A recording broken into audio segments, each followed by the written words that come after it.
زندگی در جانم زد. شما در جان من زدید. مردنم بهتر است از این زندگی. میدونید که این گپ‌ها چی پیام دارند؟ در کدام حالت گفته میشوند و کسی که چنین چیزی میگوید آن لحظه چه احساس دارد؟ شاید بعضی ها در لحظه های مشکل با این گفته ها فقط احساس خود را بیان می‌سازند و فکری بدی ندارند. اما در برخی حالت ها به گفته روانشناسان این بانگ خطر یا یکی از نشانه های قصدی خودکشی است. ولی چرا؟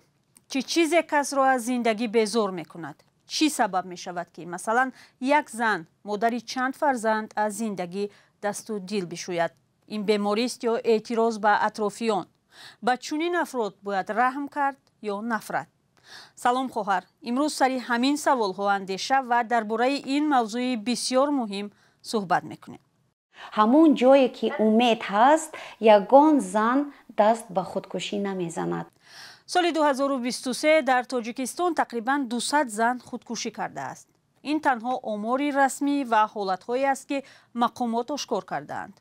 موردهای زیادی هم هست که با دلیل‌های مختلف یا برای بی‌آبرو نشدن برخی خودکشی نزدیکان خود را اشکار نمی‌کنند. آنهایی که قصد جان خویش کردند اکثرا خود را به آب انداختند یا آویختند.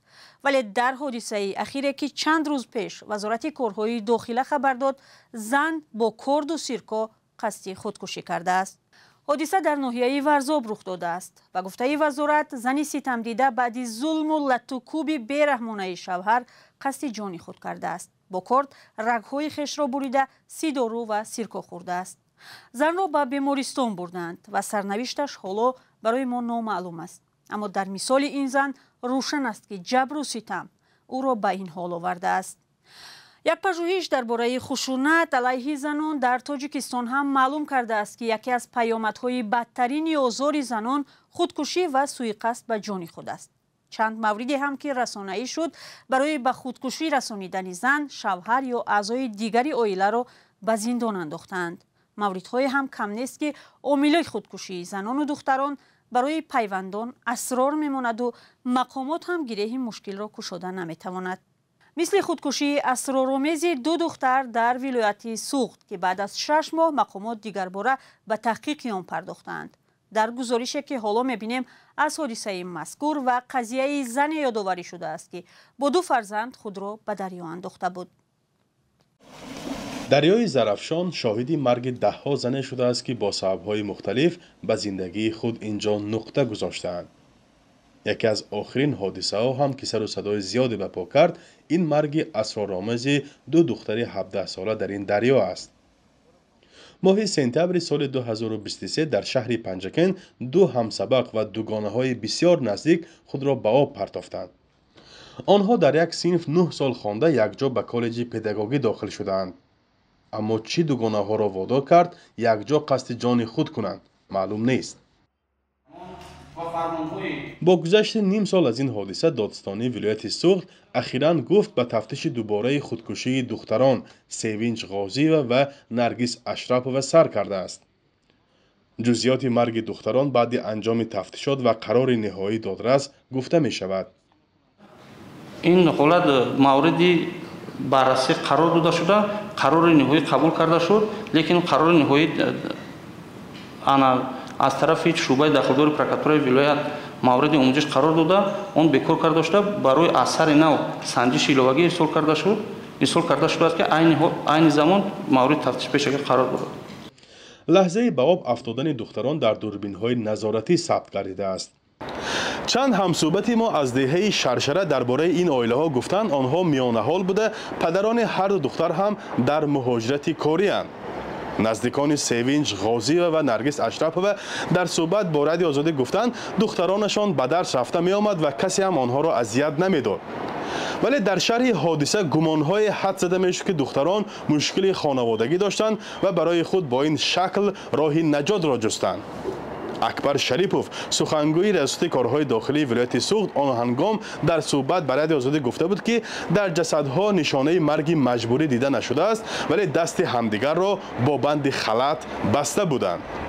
مقامات کمیته کار با زنان بر پایه تحلیل سالهای آخر گفته بودند که مسئله خودکشی از همه بیشتر در ولایت سوخت نگران کننده است. тобистони соли 2022 аз соҳили руди Сир ҷасади занеро бо 2 кӯдакаш пайдо карданд ва дертар маълум шуд ки сокини 27-солаи Ноҳӣ Бобуҷон Ғафуров худро бо духтари 5 моҳа ва писари 6 солааш ба руд партофтааст. додистонии вилояти Суғд нисбати Хуштоман ва дигар аъзои хонаводаи шавҳар барои ба худкушӣ расониндани зан парванда боз карданд.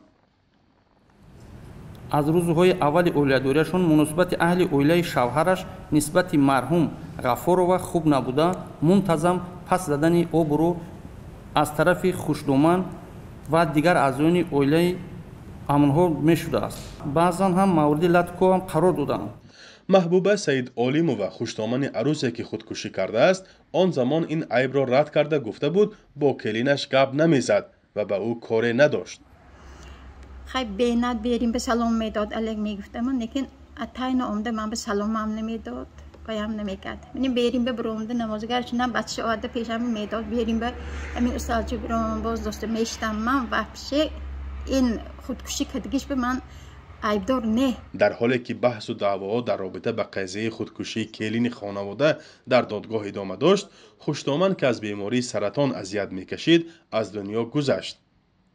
با همین قضیه هم ناتمام ماند. متخصصان میگویند قصد خودکشی مخصوصا زنان یک نوع اعتراض و جزا دادن اطرافیان است. آنها هنگام افسردگی سخت و ناتوانی از همین راههای بد ناراضگی خود را بیان میکنند. این چه حالت است و سببی اصلی چی است؟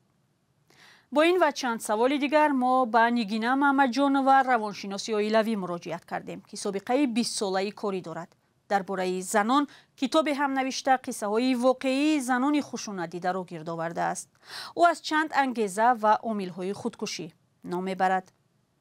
تو حال روانشناسانی مشهور و اینچنین روحشناسان حالا هم سببی اساسی این یک پدیده را نگفتند. حالا هم تحقیقات دوام دارد. لیکن خیلی که ما میبینیم همچون از تجربه خودم گفته میتوانم که اینجا اساساً دو سبب هست. یکم سببی ضعیفی یعنی شرایط روحانی خودی نفر است یا که این یک میدونید ما میگوییم در همین مردم یک گفتنی داریم کوسه صبر، یعنی می شود که این کوسه لبریز می شود و این هم یک چی مشکلی یک سببی هست که اکثرا زنها به خودکشی دست میزنند. این بسیار یک ممکن از بین 10 نفر 1-2 نفر ممکن در حقیقت مشکلی روحی داشته باشد، لیکن اکثرا یعنی مسئله خشونت خانواده خواه از طرف شوهر باشد، خواه از طرف پدر و مادر یا برادر باشد، خواه از طرف شوهر یا که خوشتومن. و در حقیقت زنها در همین حالت دچار میشن که آنها یگان علاج دیگری نمیبینند در همین شرایط. ببینید در اینجا فقط شوهر و خوشتومن را عیبدار کردن هم اونقدر درست نیست، چون که ببینید سبب اساسی این قبول نکردن پدر و مادر است، همین دختر را، همین از سبب ناامیدی. ببینید بسیار زنها از حیات خود ناامید میشن، بسیار شکست میخورن، بسیار یعنی همون واقعه های خشونت خانواده است، لیکن نه همه با یعنی خودکشی دست میزند.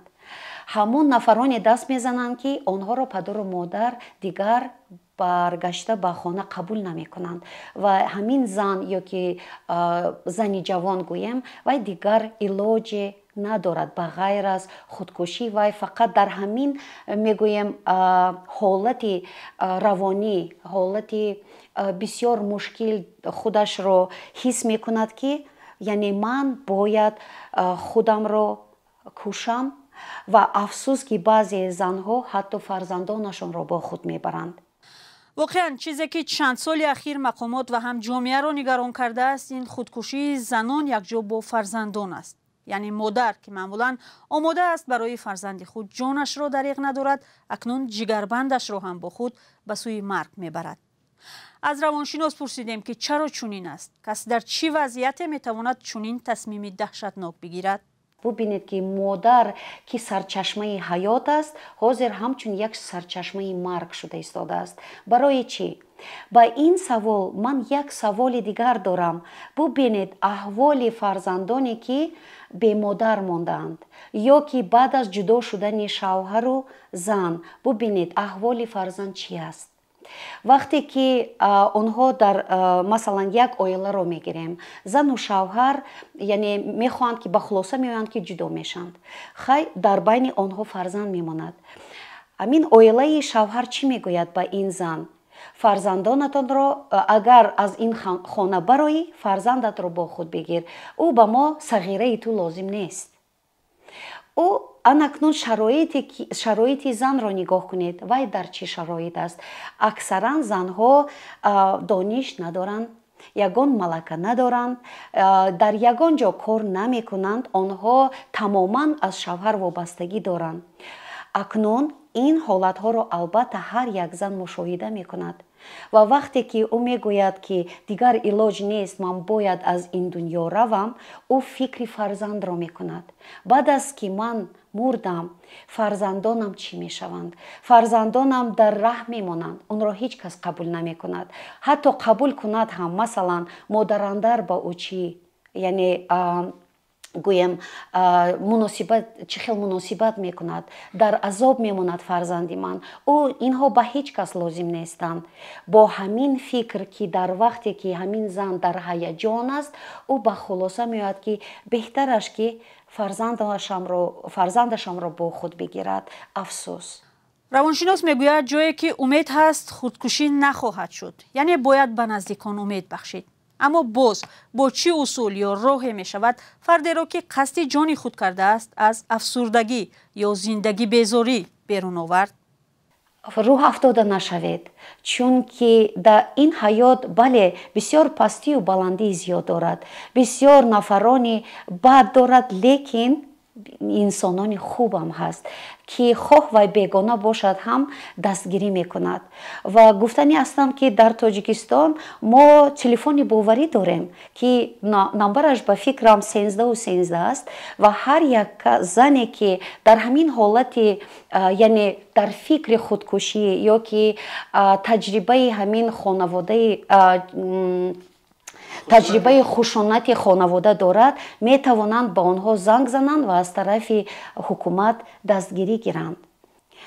برای پیشگیری کردن خودکشی در بین زنها و عموما بین مردم گوییم بسیار اصول ها وجود دارند. اگر من البته میفهمم که نه هر یک کس یعنی شرایطی دارد که او میتواند به روانشناس یعنی از روانشناس کمک طلبد یا که از یگان خیلی گفتم از تلفنی باوری، لیکن در بین مردم میگویند وقتی که فکر خودکشی میکنی این همچون یک وسوسه شیطان است میگویند. بعضا من نزد من وقتی که نفران میآیند زنها که فکر خودکشی داشتند، من میپرسم که کدام فکر تو را بازداشت کرد که تو با همین خودکشی دست نزدی؟ بعضی ها میگویند که ولی اکثران میگویند زنها که از خدا میترسم که در اون دنیا من جزا میگیرم. دیگری میگوید فکر مادر، چون که خیلی شوهرم دیگر زن میگیرد لیکن بیچاره مادر میسوزد. این فکر. دیگرش میگوید فکر فرزندانم که خار میشد. آیا این حالت یگان نشانه دارد؟ مثلا زنی که قصد خودکشی کرده است، اطرافیان میتوانند این را احساس کنند، از طرز رفتار یا مثلا صحبتش پی برند؟ اساساً زن در همین حالتی میدونید دپرسیا میگوییم، رو افتادگی طولانی وقتی طولانی دچار است. وای میگوید که همین خیلی حالت دارم که حتی فرزندان خود را نمیبینم، یگان خرسندی را نمیبینم و بسیارتر او درباره مرگ گپ میزند. باید که به همین اهمیت داده شود و وقتی که زن یعنی او میداند که پگاه او мақсади худкушӣ дорад ва ҳамин корро мекунад, як рӯз пеш ӯ ҳамин қадар хонаро тоза мекунад, фарзандонашро обозӣ медорад, ба ҳамин худкушӣ худашро, фарзандонашро омода мекунад ва чӣ гӯям, ба ҳеҷ кас гап намезанад. ва вақте ки ҳамин ҳолатҳоро мебинед, ба ҳамин бояд ки ҳар як нафар таваҷҷӯҳ кунад. ва вақте ки зан ҳатто бо шавҳараш ҷанг мекунад ё ки бо хуштоманаш гапаш мегурезад, вай ҳатто аз даҳанаш мепарад ки шумо дар ҷони ман задед, зиндагӣ дар ҷони ман задааст, ман дигар намехоҳам зиндагӣ кардан, амин мурам беҳтар аст аз ин зиндагӣ, ба ҳамин бояд ҳар як кас таваҷҷӯҳ кунад. Албатта медонед, дигарон мегӯянд хай мо чӣ кор кунем, мумкин вай ҳамин хел моро тарсонданӣ аст, лекин аз ҳамин тарсондан сар мешавад. Ин якум нишонаест ки ҳамин зан як мушкилие дорад. мақомот ва ҷомеа дар ин масъала бояд чӣ кор кунанд? корҳои тадқиқотӣ бояд зиёд бошад, яъне баланд бардоштани маърифатнокӣ байни мардум. боз кумитаи кор бо зан ва оила бояд медонед бештар кор кунанд байни мардум ва корҳои фаҳмондадиҳӣ асосан бо занҳо. бо занҳои медонед касе ки аз сину солашон аз 50 гузашта, бояд ба онҳо фаҳмонида шавад ки то чӣ андоза баъзан сухани онҳо метавонад қатраи охирон дар ҳамин косаи сабри ҳамун зан, яъне охирон шавад. Ин аст, чунки баъзан хуштоманҳо фикри инро надоранд. онҳо мегӯянд хай чӣ хеле ки ба мо ҳам сахт мерасиданд, мо ку намурдем, ту ҳам намемурӣ. назди модараш меравад, ба модараш шикоят мекунад ки шавҳарам мезанад. модар чӣ мегӯяд? духтарҷон сабр кун, маро ҳам падарат мезад, мана дидӣ намурдам, ҳеҷ чиз нашудааст, ту ҳам бояд сабр кунӣ. ҳамин сабр баъзан ӯ чизи хуб нест. муроҷиат кунед, кӯмак пурсед. шумо ҳамон вақт яъне кӯмак мегиред вақте ки кӯмак мепурсед. равоншиноси тоҷик мегӯяд барои кӯмак ба занону корафтодаҳо дар шабакаҳои иҷтимоӣ, махсусан саҳфаи инстаграми худ рӯзҳои муайяне пахши мустақим дорад. ба суолҳои корбарон посух ва машваратҳои равонӣ медиҳад. мегӯяд чанде пеш зане ба ӯ муроҷиат кардаву аз нияти худкушӣ гуфтааст. гуфтам барои чӣ? гуфт шавҳарам дуюм зан гирифтааст, ман дигар ягон умеди надорам ва ҳатто ба рӯҳ афтода шудам ва аз ҳамин зиндагӣ ягон дигар умеде надорам. ҳатто мегӯяд фарзандонам ба чашмам наменамоянд. 3 фарзанд дорад. ва вақте ки бо ӯ суҳбат кардам, гуфтам хоб, ҳамин шумо чӣ фикр доред, яъне худкушӣ, шумо аз ин ҳаёт меравед, бо ҳамин шумо кадом масъаларо ҳал карданӣ ҳастед? чӣ бо ҳамин ба даст меоред? хулосаи кор. албатта як муҳлате мегузарад, шавҳаратон дар ҳақиқат ҳамон зане ки дорад бо ӯ никоҳ мекунад, фарзандонатон ба воя мерасад, зан мегирад, шавҳар мекунад, зиндагии худашро мебинад. модаратон албатта месӯзад, лекин ӯ ҳам зиндагии худро давом медиҳад. шумо бинед, ҳама кас зиндагии худро меёбад дар ин дунё, лекин шумо чӣ? дар фикр зад ва ман як савол додам, хоб, барои чӣ ин корро накардед ва назди ман омадед? ҳаёт ширин аст. худкушӣ роҳи наҷот ва ҳал нест, ба таъкид мегӯянд мутахассисон. равоншинос машварат медиҳад ки волидон ва хонаводаҳо бояд нотарсида ва ошкоро дар ин бора бо фарзандони худ суҳбат кунанд ва тавре машварат бидиҳанд ки роҳи наҷот аз мушкилеро дар худкушӣ набинанд ва баръакс барои тағйири зиндагии худ мубориза баранд. бинандаи азиз, умедворем суҳбату машваратҳои равоншинос муфид буд ва аз он баҳра бурдед ва ҳаргиз чунин фикри баде нахоҳед кард. барномаро инҷо мо ба поён мебарем ва мунтазири зангу паёмҳои шумо мешавем. ба мо нависед ва бигӯед ки чӣ мавзӯъҳои муҳим барои шуморо дар салом хоҳар матраҳ кунем. то дидор дар барномаҳои дигар. худо нигаҳдор.